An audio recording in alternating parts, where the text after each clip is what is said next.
Hello, everybody. Welcome to the second episode of Creating Geeks, a parenting podcast of great responsibility. This is a production of The Chippa Made This, where you can also find the Chipman Brothers Tangent. I'm Chris Chipman, also The Chippa, as I've hoped to be known and am known. And this is my wife, Sarah. Hi. As we stated in our first episode, which I hope you've listened to, the idea of this is that we are children of the 80s and 90s. We're parents. We have Children of the Corn. Children of the Corn. I also have to say, whenever you say Chippa made this, I hear that 80s thing. I made this. Nice. Or whatever that's from. Some TV thingy. Anywho, we have a 20-month-old daughter, which will be referred to as A on here forever. Maybe B, maybe C. Yeah, exactly. Mostly A. And the idea of this is that, we've got some things from our childhood that helped form us that we're really geeky about or just really enjoyed.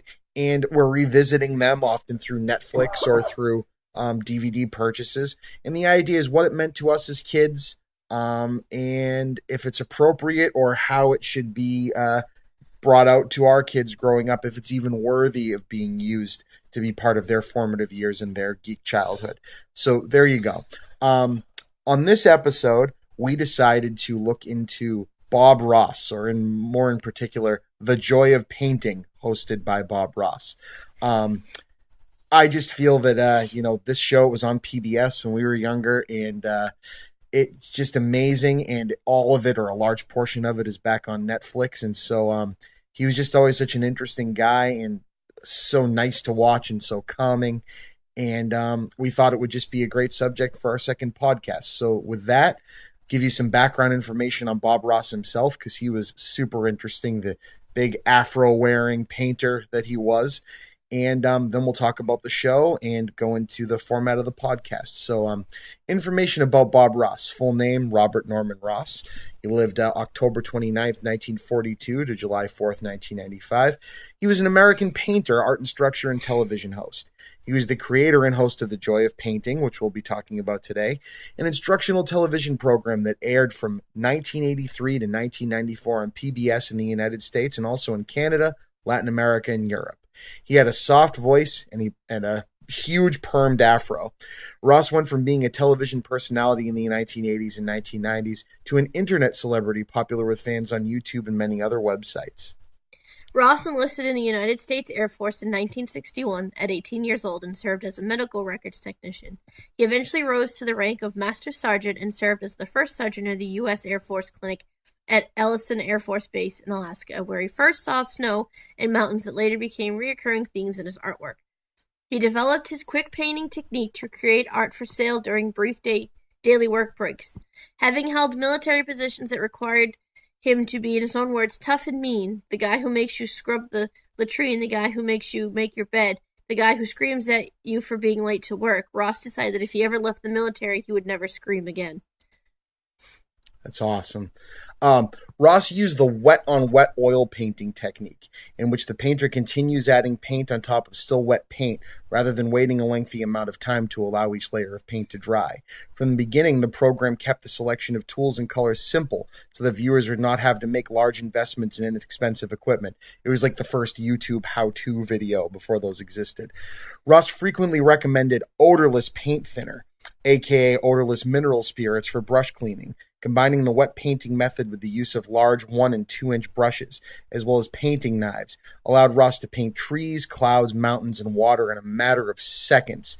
Each painting would start with simple strokes that appeared as nothing more than a smudge of color. As he added more and more strokes, the blotches would transform into intricate landscapes. Ross created 3 versions of each painting for each episode of his show. The first was painted prior to taping and sat on an easel off camera during taping, where Ross used it as a template to create the second copy, the one viewers actually watched him paint. After taping the episode, Ross painted a third, more detailed version for inclusion in his instructional books. Ross was well known for the catchphrases he used while painting, such as happy little trees. In most episodes of The Joy of Painting, Ross would note that one of his favorite parts of painting was cleaning the brush. Specifically, he was fond of his method of drying off the brush as he dipped in odorless thinner by striking it against the thinner can, then striking a box for early seasons, a trash can for later seasons. Occasionally, he would strike the brush hard on the trash can and say, hit the bucket, an easel. He would smile and often laugh as he said to beat the devil out of it. He also used a palette that had been lightly sanded down, which was necessary to avoid catching the reflections of the strong studio lighting. When asked about his laid-back approach and his calm and content demeanor, he commented, I got a letter from somebody here a while back, and they said, Bob, everything in your world seems to be happy, that's for sure. That's why I paint. It's because I can create the kind of world I want, and I can make this world as happy as I want it. Shoot, if you want bad stuff, watch the news. How true is that? Jesus. The landscapes he painted, typically mountains, lakes, snow, and log cabin scenes, were strongly influenced by his years living in Alaska, which he was stationed for the majority of his Air Force career. He repeatedly stated the show his beliefs that everyone had inherent artistic talent and could become an accomplished artist given time, practice, and encouragement. And to this end was often fond of saying, we don't make mistakes, we just have happy accidents. In 2014, the blog 538 conducted a statistical analysis of the 381 episodes in which Ross painted live, concluding that 91% of Ross's paintings contained at least one tree, 44% included clouds, 39% included mountains, and 34% included mountain lakes. By his own estimation, Ross completed more than 30,000 paintings in his lifetime. The Joy of Painting is an American half-hour instructional television show hosted by painter Bob Ross, which ran from January 11th, 1983 until May 17th, 1994. In each episode, Ross taught techniques for landscape oil painting, completing a painting. In each session, the program followed the same format as its predecessor, The Magic of Oil Painting, hosted by Bob Ross's mentor, Bill Alexander. Awesome. So, thank you, Wikipedia. There was also a fun fact about his afro. That didn't he do the perm to not have to take care of his hair so much? That's right. And then when he wanted to get rid of it, it became his iconic thing, and he couldn't, and then he was mad. Exactly. I think his son also had an afro too, if I recall, that used to host the show. His son looked very 70s. They both looked very 70s, even though this was in the early 80s. So, initial experience. As we said, this was on PBS. For anyone that was a child of the 80s and watched PBS, there was Sesame Street, there was Mr. Rogers, and there was The Joy of Painting. And I would catch it often. My remembrance catching it was at my grandparents' house in Lynn, Massachusetts. And we'd sit there in the den, as it were called. And, we'd be there. My mom was either off doing errands or had work when she was a visiting nurse later on. And we'd sit there with my grandmother, and my grandmother always had PBS on. And this was a weird show because, the Mr. Rogers was geared towards children. Sesame Street was geared towards children. Bob Ross was geared towards education. And to me, even seeing that as a child, it's like, this should have been boring. This is school. You know what I mean? This is learning, and it was captivating. You couldn't help but watch. And happy little trees and happy accidents and everything else. The guy, he just set you in a catatonic trance of calmness when he was on screen. And I just loved it as a child, and it was a constant, and didn't really think much of it until I was older, and it comes up in popular culture, whether in Family Guy jokes or Halloween costumes or this or that, but this was truly an odd thing. It was an educational show being made for public television that the whole point was just to teach you how to do a specific thing. And I mean, I just was enamored by it then, and still love it now. How about you, Sarah? I watched it with my family. We actually watched a good amount of random PBS shows. There was a couple of cooking shows, Bob Ross, there was some comic lady that had a joke about good scissors that resonated with my family that we watched. But I can remember sitting in my dad's armchair with him, and we'd all be watching Bob Ross, and he'd always joke around about the happy little trees, and it was always a family joke growing up, and I always remembered Bob Ross. And I had fun watching it. It was, like Chris said, he's very calming, relaxing, and we stumbled upon it on Netflix and just started actually watching it to watch him paint. and we'll put it on, something calming to watch at night in bed if we can't sleep. Back in February, I had the stomach bug really bad. It kicked in at like 9 at night, and trying to go to bed, I just put on Bob Ross as something calming to try to help me relax and fall asleep because I felt so crappy. And, as we talked about on the other podcasts, and it'll probably come up, it won't just be TV shows, but, that's what we're starting with. Thank you to Netflix for giving this back to the world. I mean, like I said, it becomes a joke in popular culture, the Bob Ross thing. He's become like a cult He following. has a huge cult following. It's like a pop culture thing with a cult. But it's a fun cult. It's a happy cult with happy little trees. Happy cult.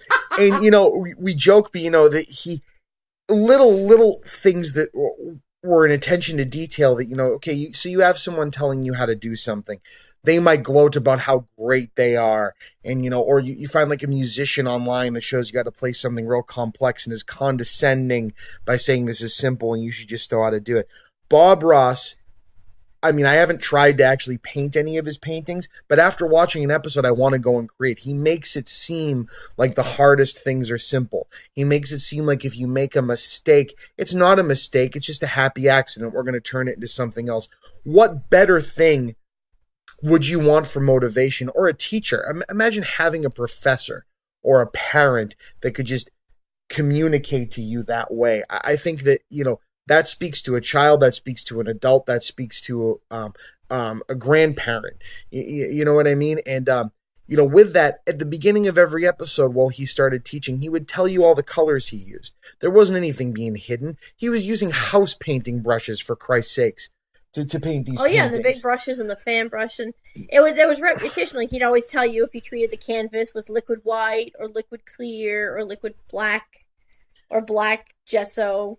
Right, he wasn't hiding anything from you. There wasn't like a technique that was proprietary that he was trying to hold over your head or to get. I mean, the guy wasn't selling anything. Eventually, he sold, paint colors and painting kits and VHS tapes and DVDs. But the point wasn't to make a buck off of you. The point was to harness and nurture your creativity. And he always says, but you do whatever you like. You use the colors you like. You don't have to do exactly what he's doing. He's saying it's art. Do your own thing if you want. And, the colors, I took down a list of them just because the way he said them was so iconic. But, you have your alizarin crimson and your bright red and your cadmium yellow and your dark sienna and your Indian yellow and your midnight black and your phthalo blue and phthalo green and Prussian blue and sap green and Van Dyke brown, yellow ochre, and our favorite titanium white. Crimson. I always liked yellow ochre. How's the other one I always liked? Alzarian crimson. And, a current trend. And I was always sad if I missed the beginning of it with him saying the cause. I was like, I had to rewind it and watch that part. And I always like how he'd poke fun at the cheesy blue-screened opening with him, like, making the painting with a giant roller. Yeah. And he'd go, our little painter guy, do you like him at the beginning? They were trying something new. And he would always call out, it would be like, a local like band, you'd see it like an open mic night or something. He'd always call out all his producers and say how great his cameramen were and how good his crew. Like, he'd have like home videos of him playing with like pet squirrels or something. Yeah, like the guy was just so interesting. Like, he had pet squirrels. And he'd say, this part's a little complicated and you get the gist of what I'm doing here. So instead, here's a video of me playing with my pet squirrels. The guy he was eccentric, but in that non-creepy way. And he had his son on one time, too. A bunch of times, I think. Because he taught his son to paint. So he had his son on and his son did a painting. And they're pretty similar. And, so we recently had a birthday party for Sarah here at the house and did something. And I'm really old now. It reminded me of Bob Ross, but there's a thing going on. It's a big thing right now with paint nights. You go to a bar and, someone teaches you how to do something that you might not think you'd know how to do. And yeah, this used to exist. Couples could go to painting classes, cooking classes, you go and do something. But there's something unique about the camaraderie of, and I think Bob Ross would have loved this, that it's people sitting around doing something that's considered to be a bit more of, I wouldn't say a time waster, but, I'm going out at the end of the day because I had a rough day and having some drinks with my friends. But kind of like with trivia nights, you're doing something collectively that is creative. And Sarah went to one of these for a bachelorette party, and tell me how this ended up going down. Well, I did one a couple years ago with my sister. It was at a restaurant called Acapulco's. They have a function room, and you in the function room, and you can order drinks and food. We ate beforehand because you don't get a lot of space, so a drink makes sense to have there. We're trying to fit a plate of food, but anyway, so they give you your easel, you get your colors, some brushes, and your cup of water, and they instruct you step by step. So a lot of it, the first two I did, there's a lot of background shading, so they just telling you how to do the shading, and you go in and you see the painting you're gonna paint, and you're like, shit, I can't paint that. Are they on crack? And you look at it, you're like, there's no way, but then you do it. Once you start getting into each brush stroke and stuff, it's like, oh, that's not that hard. So the first one I made was a beach scene, and then a couple weeks ago, one of my best friends is getting married, and they did a private one at a restaurant for the 8 of us, and it was another kind of beach scene. Actually, like this one. This is the best one of the 3 that I've done, but it's another beach scene, and it was another one that I'm like, I can't paint that. Are they all right? And there's another one where they just, guide you stroke by stroke, and the same stuff he says about make it your own, and you don't have to do exactly what I'm doing or use the exact colors, and you can do a completely different painting if you want to. So then we did one for my birthday this past Saturday. I had the same woman that did the bachelorette party come to the house and do it. And it was so much fun to have 11 people, 10 of my favorite people sitting at a table, having drinks, painting, and having a good time. And there were people that weren't even painting that were coming in and watching, and it was great because they got to see. The comments we kept getting is everybody's looks completely different. And we were all making the same painting, but everybody's unique approach or happy accident that you had to change and turn into something else turned into your piece of art. I started mine, and I was making the water because we did fireworks over water. And I was trying to do the lighting in my water, and I completely botched it, and it looked horrible. And I just kept playing around with the paints, and I figured it out, and I fixed it, and now it looks great. I don't have the big chunks of paint that I had. Bob Ross would have been proud. Yes, I did not have a mistake. I had a happy accident because I fixed it. Fantastic. And so, and it's sad because there's nothing in the Smithsonian for him. Like there's, one of Mr. Rogers' there's sweaters. A ton of stuff in the Smithsonian. I think there's like a Big Bird costume, but nothing of Bob Ross. The hell. There needs to be a petition. Does PBS have its own version of the Smithsonian? No, because Big Bird's in the Smithsonian. And so is Mr. Rogers. Yeah, okay. And I think one of Sherry Lewis's lamb chop puppets, if I'm not mistaken. Interesting. I need to go to the Smithsonian. Yeah, you do.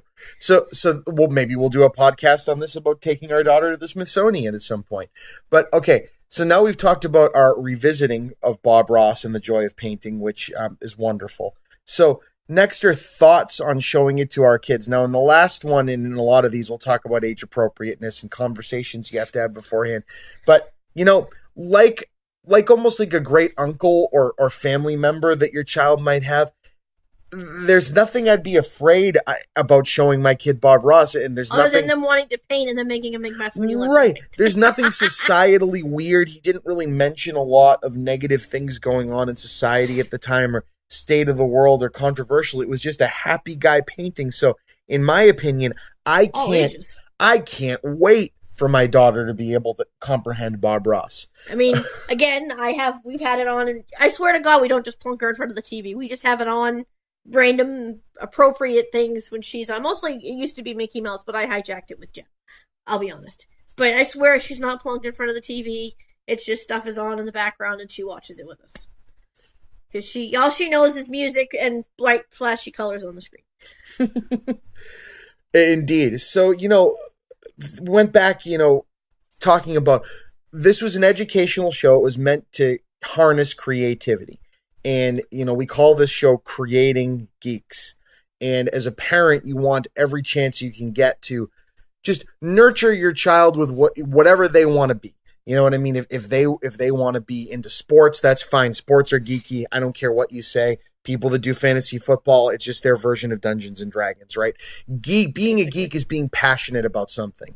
And so what can your kid learn from Bob Ross? This is something that, should be the most boring thing in the entire world. It's an instructional video. And he shows you his pets. He talks about his family life. He brings his kids on. And he makes you understand that for everything you do in life, It's all about just keep trying and making it your own.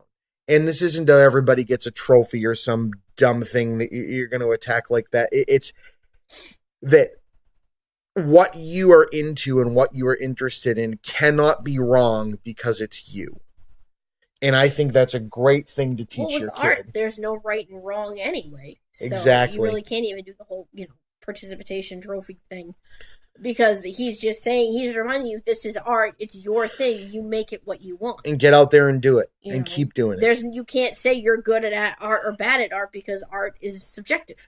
And even if your kid isn't interested in painting, the lessons you could learn from his approach to life, and his approach to how he instructs, and just the hell, you come home and you're stressed from work, you put Bob Ross on, you're not going to be stressed anymore. I imagine a lot of people smoke pot and watch Bob Ross. I imagine Bob Ross was smoking a lot of pot. I was going to say that, but I didn't want to get into that on a podcast about things you can show your kids. He never mentions it, and he doesn't look strung out on pot. He looks like Ben or Jerry.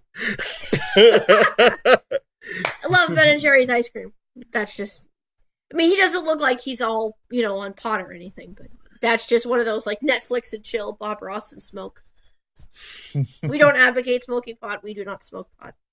We have friends that do, though, and they're awesome. Whatever. So, to all who do everything. I'll drink a beer and watch Bob Ross. So, like we've done on the other ones then, with Bob Ross, is there anything now on TV, on YouTube or whatever, that's in a similar vein? And please chime in, comment on our YouTube channel, the Chippa Made This, and if you can think of something. I think the whole YouTube DIY videos and not Etsy, but Pinterest is kind of now that thing with, there's a YouTube video for pretty much anything you want to do. Well, the kind of cooking show empire has kind of gone in that direction, but they're all reality TV now. Yeah. But like the Emerald Lagasse kind of thing back when, or Yan Can Cook, or maybe the people that do home renovations. Well, there's Facebook. There's a lot of DIY arts and craftsy Facebook pages that have the videos that you can just watch that show you how to make different crafts. And I guess that's in the same vein, but I don't know if they're trying to enrich. But you don't see a person. There's no human. But again, with Bob, said in quotes, with Bob Ross's show, The Joy of Painting, it wasn't like, if you watched that show and never picked up a paintbrush in your life, I think he was happy. Because he was inspiring you to just be inspired by his approach to things. So, yeah, there's 1,000 things to do, 1,000 different types of things, but I think, is there something that inspires you to just want to be creative? Yeah, when we watch Bob Ross, I was like, damn, now we want to go get paints and paint something. It makes you want to, go buy all the paint supplies and, paint. I guess this is going to be an interesting change, because Bob Ross, he was making a television show, so he wanted money. But we talked about Gem and the Holograms, and the last thing of being a show that was about merchandising, like Transformers and everything else. But an interesting play on that to inspire children to be creative would be what Lego has done.